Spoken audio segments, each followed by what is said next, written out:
시청자 여러분 안녕하십니까? 이소연입니다. 요즘은 또 날씨가 좀 많이 추워진 것 같아요. 이렇게 추운 겨울에 우리 여러분, 우리 가족들은 어떻게 지내시는지 늘 궁금해하는 소연입니다. 그런데 오늘 저희 채널에 또 북한의 다양한 이야기를 여러분들과 나누고 싶다고 새로운 친구 왔습니다. 이름이 달래예요. 네, 소개해 주세요. 안녕하세요. 저는 북한에서 2019년도에 온 문달래라고.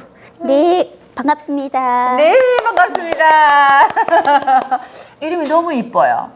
네, 너무 감사합니다. 네, 문달래. 네. 자, 그러면 우리 달래 씨하고 오늘 북한 이야기 나누고 싶은데 사실 이렇게 이쁘장한 우리 달래 씨는 그동안에 다른 채널 나가본 적도 없고 네네. 이렇게 이쁜데 왜 이만갑에서 스카웃이 안 왔나요? 초청은 받았겠습니다. 초청 받았는데 안 갔어요? 네. 이야, 여러분 이만갑 안 갔는데 이소연 TV 왔답니다. 감사합니다. 네. 자, 이렇게 북한에서 정말 스스로 대한민국을 선택해서 직행으로 오신 거죠? 네네. 네, 북한에서 직행으로 왔답니다. 네, 그러면 가장 최근에 우리가 코로나가 2020년부터 오면서 네. 지금 탈북자도 없고 네. 북한에서 나오는 사람도 없고 그래서 실제 그 북한의 이야기를 지금 못 듣고 있어요. 어떻게 보면 2019년에 나온 우리 문달래 씨가 가장 북한에서 최근에 나온 사람입니다. 가장 최근에 나온 사람. 자, 이제는 5년차 되긴 했지만 네. 북한에서 우리 달래 씨가 생활했던 그 모든 것은 지금 생생하지 않나요? 너무 생생하죠. 그죠? 네네. 저는 아침에 딱 눈 뜨면 제가 깜짝 놀랄 때가 있거든요. 내가 어디 와 있지? 이게 한국이구나. 네네. 그러니까 꿈속에서 항상 고향에 가 있다가 눈 딱 뜨면 한국인 거예요. 그러니까 지금도 아직은 꿈속은 지금 고향 땅에 가 있고, 네네. 그러니까 그런 마음이, 그러니까 5년이라는 세월이 저도 막 믿어지지 않거든요. 참 놀랍습니다. 너무 세월이 빠른 것 같습니다. 그러니까 이게 네. 5년이 네네. 누군가에게는 굉장히 긴 시간일 수 있는데 그렇죠. 저도 한국에 와서 북한 꿈을 꾸고 막 탈출하는 꿈 꾸고 북한에 막 북한 집에서 생활했던 이런 거 이게 5년 가더라. 진짜 그런 것 같습니다. 그 5년이라는 시간이 길면 길 수 있지만은 네. 우리가 북한에서 살아온 세월 또 북한에 남겨진 어떠한 애틋한 어떠한 것들 때문에 그렇죠. 사실 안 잊혀지잖아요. 그렇죠. 못 잊혔죠. 못 잊죠? 네, 네, 있다고 뭐 연처럼 그냥 이 마음에 남아가지고 정말 깊은 상처 같은 그런 정말 흔적 같아요. 네. 자, 북한을 떠나온 지 이제는 5년 됐습니다. 5년 됐는데 고향은 혹시 어디일까요? 네, 저는 함경북도 연사군 연사읍에서 살다가 왔습니다. 혹시 아실까요? 제가 연사를 잘 알죠. 네? 정말요? 제 고모가 연사에 살아요. 고모 혹시 이름을 고모는 이제 나이 많아서 아마 기억 못 할 거고 고모 딸이 이영희예요. 영희. 잘하는데. 이영희 학교 공부 못 하는데 저기 선생님 했어요. 체육 선생님. 제가 뭐 색을 그러니까 알아요? 고향은 아니시고요. 고향 아니에요. 이용희 선생님. 이영희 선생님. 예. 이용희랑 이름이 하도 많아서. 오빠가 거기 보안원 했어요. 그러게. 연사가 좁아서 당연하죠. 제가 번토라 참. 알 것 같은데. 네, 잘 알아요. 나중에 우리 깊은 대화 다시 합시다. 알겠습니다. 네. 야, 그랬구나. 근데 네. 사실 그 연사가 국경 지역이긴 한데 네네. 연사에서 나온 사람이 많진 않아요. 없습니다. 자, 그러면 그 연사라는 곳은 사실 제가 이렇게 제 기억으로는 좀 이렇게 좀 약간 산골 지형인데다가 네. 감자 농사 많이 하고 맞아요. 그런데 거기에서도 나름 이 농사 짓는 사람들은 굉장히 어렵게 살고 그렇죠. 네. 거기서 정말 장사해야 조금 살만하고 이러더만요. 네. 정말 잘하시네요. 달래 씨는 어떠한 일을 북한에서 했을까요? 저는 직장원이다 보니까 직장원. 네, 그러니까 부모님들이 직장원이셨고 하다 보니까 저는 장사를 수업을 했죠. 장사. 네네. 어머, 학교 졸업하고 바로 장사했어요. 네, 그랬죠. 어머, 북한은 이상하지 않습니다. 뭐 네. 어쨌든 17살부터 생계해야 되니까. 네, 저 진짜로 저는 네, 학교 졸업하고부터 군중예아 그때는 군중예아에 수입금 6%하고 일 다녔고 그 당시엔 검초건도 조금 해봤거든요. 금속원. 검초건, 검초건이 검초건이라는 뭐예요? 게 나무를 검촉한다. 나무를 연립방이 어잖아요. 그럼 제품을 캐면 그걸 검촉하는 거 있잖아요. 우리 옷을 재단하듯이. 네, 그런 옹이라고 이해하시면 될 것 같아요. 그걸 검초건이라고 하거든요. 오, 잠깐만 그 연사에 네. 나무가 많아요. 아우, 맞습니다. 그래서 네. 잠깐만 내가 기억이 저희 아버지가 저는 해령이에요. 아, 그러시구나. 해령이 아우. 고향이고 거기 그 김정숙 교원대학교에 네, 네, 아버지가 맞아요. 예, 네, 교수로 네. 있었는데 어느 날 고모줄을 따라서 연사에서 어떤 친구가 네. 나 대학 좀 붙여줘라. 오, 백으로 붙여줘라. 해서 왔는데 그때 뇌물이 가구였어요. 아, 내가 그 생각이 나네 갑자기. 네. 저희가 참 나무가 많아요. 네. 연사 나무가 좋더만요. 좋고요. 진짜 좋은 나무가 많고, 네. 품목이 대체 어떤 나무들이에요? 품목이 다양합니다. 그러니까 넓은 잎 나무도 있지만, 그러니까 이게 주로 뭐 분비도 여러 가지, 가분비, 족비, 뭐 그렇게 다양한데 잎깔도 있고요. 네, 참나무도 있고, 벚나무도 있고, 네, 그러니까 하엽수, 진엽수, 네, 다 있죠. 나무 검초건 해서 아주 그냥 네. 제가 이게 그 교과서에서나 들었던 하엽수, 진엽수 해서 아, 네네. 네. 감사합니다. 그런 나무를 검촉한다라고 하는 것은 잘라서 네네. 가구를 만들기 위해서 자르는 거예요? 네, 그러니까 중국 쪽에서 우리가 군중예아라고 하면 예아보리 회사거든요. 그러면 중국하고 무역을 하지요. 근데 중국 쪽에서 알려주는 거예요. 뭐 배를 묻겠다 하면 배는 망각으로 들어가거든요. 망각이면 8m.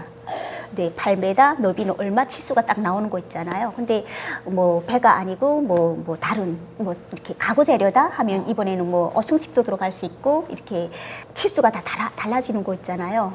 그럼 그에 맞게끔 저희는 재단을 하는 거예요. 나무를. 그럼 그에 맞게끔 딱 해가지고 나무를 들여보내고. 네. 중국에. 네네. 그러면 이렇게 통나무를 잘라서 오면 네네. 거기를 이렇게 뭐 재단을 수압으로 쫙 밀죠. 수압으로 네네. 밀고 그다음에 재단 해내는 걸 네. 직접 손으로 했어요. 아, 제가 안 하죠. 그 남성들이 하고요. 저는 이제 재단하듯이 이제 옷을 이렇게 재단하잖아요. 그러면 제가 립방수를 잰다는 말씀인 거예요. 그러니까 말 설계를 내놓는 거구만. 네네네. 립방수. 그러니까 얼마다라면 그 제가 립방을 딱 재야 되고, 그다음 센치, 망각 치수가 나오거든요. 망각, 뭐 어승십 하면 5cm, 가로 10cm가 돼야 되잖아요. 그럼 제가 그걸 재는 거예요. 네. 근데 그게 치수가 틀리면 제가 곱하기 표식으로 이거는 불합격이다. 불합격이라고 딱지를 붙여놓을 수 있는 거죠. 그런 거 할 수 있다라는 설이에요. 네. 그러면 갑자기 내가 이게 궁금해집니다. 갑자기 그냥 야, 이게 검초건이라는 건 제가 처음 들어봐서 그래서 궁금해서 사실 물어봤는데 야 이건 불합격이야. 이렇게 할 수 있는 거 저는 북한에 살아봤으니 네네.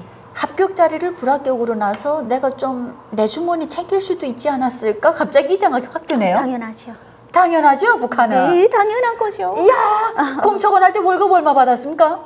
아, 제가 월급이라기보다도 저희 그 당시 저희 외견으로 저희 삼촌이 그 당시 외아보리 회사 지배를 했거든요. 이름 들어보셨는지 모르겠습니다. 장성택이 청살할 때 같이 청살당했거든요. 어문혁이라고요. 90발을 맞고 청살당했었어요. 삼촌이. 네네. 그러다 보니까 딱 1대1 러임을 받고 일한다는 개념보다도 그 당시는 직원들 전체를 다 그러니까 배급을 주셨어요. 우리 그 삼촌이.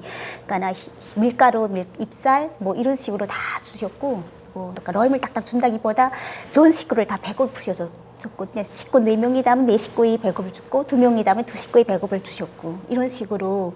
그러니까 누구나 할 것 없이 군중예아에서 서로가 일하기 싶어서 막 그랬댔거든요. 아니, 우리가 이런 말 하잖아요. 북한은 월급이 이게 지금 2,000원, 3,000원 주는 이유가 네. 국가가 내 식구에 배급을 준다 이거였거든요. 네. 근데 그 배급을 안 준 지 얼마나 됐어요? 야, 이제 너무 오래죠. 좀 몇십 년이 됐죠. 이제는 30년이 돼서 아이. 기억도 없어요. 당연하죠. 근데 그 삼촌이 내 식구에 흰쌀과 밀가루를 줬다. 네. 그러면 그 회사는 줄을 서야죠. 줄을 서죠. 내 먹을 게 해결되는. 네, 대단하죠. 대단한 거예요. 너무 대단하죠. 그것도 작곡이 아닌 이제 백미로 준다? 그러면 상상이 안 가는 거죠. 네. 그러니까 먹을 수 있는 걸 북한은 먹고 사는 게 최고의 행복인데 먹는 걸 해결해 준다고 하면 네 진짜 행복하다 말할 수 있는 거죠. 그러면 그래 행복하죠. 네. 그걸 삼촌이 이게 쫙 해주는데 거기에서 네. 기본 또 이게 딱 검초곤으로 네네. 있었고 네. 그러다가 당분간 있었어요 제가. 당분간. 오래 있진 않았어. 그리고 이렇게 네. 딱 불합격 탁 넣은 거 갑자기 합격자를 불합격 탁 해서 팔면 돈이 더 됩니까? 그렇죠. 그러니까 나무를 실어온 분들하고 저희가 가능하면 우리가 저희한테 딸려 있는 거예요. 그러니까 나무 립빵땅 돈이기 때문에 그렇지. 하나라도 그분들은 더 받기 위해서 노력하시는 분들이라 저희들한테 이렇게 주문에 들어오는 돈이 따로 있는 거죠. 뇌물이라고 할 수 있겠습니다. 네. 그러니까 이거는 어떻게 회사 차원으로 들어가는 거고 네. 요건 내가 따로 하게 되면 검초곤하고 네. 따라하면 내 주머니 그렇죠. 여주머니 들어오는 거네. 그렇죠. 아. 그러면 서로가 뭐 윈윈하면 그럼요. 해야죠. 네. 아, 근데 아직도 그런 그 뇌물이 통하는 게 북한입니다. 너무 잘 통하는 거죠. 정말 잘 통하는 게 지금도 뇌물이 오히려 더 그때가 제가 학교를 졸업하고 했다면 지금은 오히려 더 활성화가 되고 뇌물이 아니면 제 생각에는 안 될 것 같은데요. 무엇이나 다 뇌물이거든요. 우리가 증명서 뗀다, 뭐 어디로 간다 할 때도 다 뇌물. 그렇지. 네. 그러니까 걸음걸음 뇌물이 통하네. 네, 뇌물이 통해요. 그래서 검초곤 좀 하다가 네. 그 다음에 또 어느 직종으로 가셨습니까? 제가 컴촉을 하다가 그리고 장사를 주업으로 하다 보니까 식물방역소라는 데다가 제가 수익금을 내기로 하고 그 다음에는 제가 하고 싶은 장사를 약초도 하고 뭐 영지버섯도 재배 기술을 좀 익혀가지고 하려고 제가 중국 쪽에 2015년도에 왔다 갔댔어요. 네네. 그렇게도 하고 뭐 여러 가지 다 했죠. 2015년도 중국 나올 때는 어떻게 불법으로? 네, 국경경비대에 돈 좀 주고 제가 넘어왔댔거든요. 그게 삼촌이 선의국이 좀 있었어요. 그래서 화령에 왔다가 그 영지버섯 하시는 분한테 와서 원래 연결하려고 왔다가 연결 다 하고 그다음 영지버섯 그 기지도 다 보고 그러니까 제가 재배 용지를 제가 그 기술을 배워가지고 재배 용지로 좀 돈 좀 벌어보려고 그래 한 달 동안 제가 고기를 한 달 동안 좀 기술도 익히고 다방면적인 뭐 이런 그러니까 투자 받을 것도 좀 토의하고 이러고 다시 넘어왔죠. 그 북한 안에서 지금 그 안에서의 생활을 말하는데 네. 아까부터 지금 수익금을 내고 또 수익금 내고 수익금 내고 그럼 우리 시청자분들이 보셨을 때는 그 수익금이라는 우리가 이익을 얻었을 때 얻는 게 수익금인데 그렇죠. 그 수익금을 누구한테 내느냐 왜 내느냐 이게 궁금하실 것 같아요. 궁금하시죠? 그럼요. 네. 이게 어떤 구조입니까? 아까나 나라에는 돈이 없는 차원이거든요. 나라에 돈 없죠. 없어요. 근데 기간기 없어도 고난의 행군 때 그 이후로, 그러니까 김정일 때 후로 김정은이 하면서도 공장 기업소가 많이 서고 있어요. 그러니까 돌아가는 기간 기업소가 많이 적은 편이라고 보시면 돼요. 그러니까 큰 기업소들은 돌아가거든요. 그러니까 중국하고 무역하는 기업소는 돌아가지만 저희처럼 작은 군에 있는 제지공장, 어지공장, 그러니까 이런 작은 군에 있는 기업소들은 좀 많이 못 돌아가는 상황이거든요. 근데 이런 상황에서 북한은 지배인을 아시죠? 사장? 사장. 네, 그런 지배인분들은 기관을 운영해야 되는데 자금이 없거든요. 네, 그러니까 내 지금 60명이 노동부에서 떨어진 파견 인원인 거예요. 네, 그러니까 제가 어지공장 지배인인데 내가 60명을 채용할 수 있다. 근데 60명 중에 60명이 다 나와서 일할 일은 없어요. 운영이 안 되니까요, 어지공장이. 그러면 제가 60명 중 한 15명 내지 20명은 수익금절로 떨구는 거예요. 네. 지배인이. 네네. 그리고 나머지 40명은 일하는 사람들이거든요. 그분들이 나라에서 제기된 이제처럼 이야기하셨죠. 무슨 828 도로닦기, 뭐 어디 도로닦기, 뭐 어디 동원도 제기되는 것도 집 있고. 짓기 가고. 집 짓기. 네. 그러니까 나라에 제기되는 모든 거는 이 집 안에서 40명이 하는 거고요. 20명은 수익금조니까 여기에서 하는 매달 돈을 좀 넣어두는 거죠. 그래갖고 공장이 운영이 되고 있는 거예요. 네네. 그러면 네네. 이런 거죠, 여러분. 사실 대한민국처럼 지배인이 회사를 딱 책임지고 우리 회사는 이거 생산을 할 거야 했는데 이 회사는 국가의 거예요, 북한은. 그렇죠. 그죠? 다 국가 거죠. 다 국가 거니까 국가는 이게 공장을 돌릴 외화도 없고. 그럼요. 이 공장이 뭔가 중국하고 하지 않고서는 그렇죠. 뭐 물품도 없고 원자재도 없고. 그렇죠. 예. 이러니까 20명이 나가서 우리 달래시처럼 나가서 약초 장사해서 내가 할 수 있는 영지버섯 장사도 해서 그래서 그 수익금을 갖다 바치면 북한의 회사가 지배인이 40명 노동도 시키고 그렇죠. 국가의 일도 하고 당연, 네. 야, 그러면 굉장히 잘못된 구조예요. 당연히 잘못됐죠. 네. 이건 잘못된 정도가 아니라 완전 비정상이에요. 네, 그렇죠. 맞는 어. 말씀입니다. 당연히 일을 하면 나라에서 돈을 주고 해야 뭐 노동자들, 국민들, 인민들이 먹고 살겠는데 그치. 이게 뭐 어떻게 체제가 전혀 한 달 노임이 솔직히 노임이라고 또 주긴 줘요. 안 주진 않거든요. 근데 참 우스운 게 한 달 노임이 3,000원, 4,000원 그 그렇죠. 정도죠. 그러면 양말 한 컬레도 사 못 신어요. 한 달 노임 가지고. 참 정말 잘못됐죠. 양말 한 컬레가 얼마예요? 양말 한 컬레 좋은 건 8,000원짜리도 있거든요. 잠깐만. 아니, 그러니까 비정상 그런 비정상이 없어요.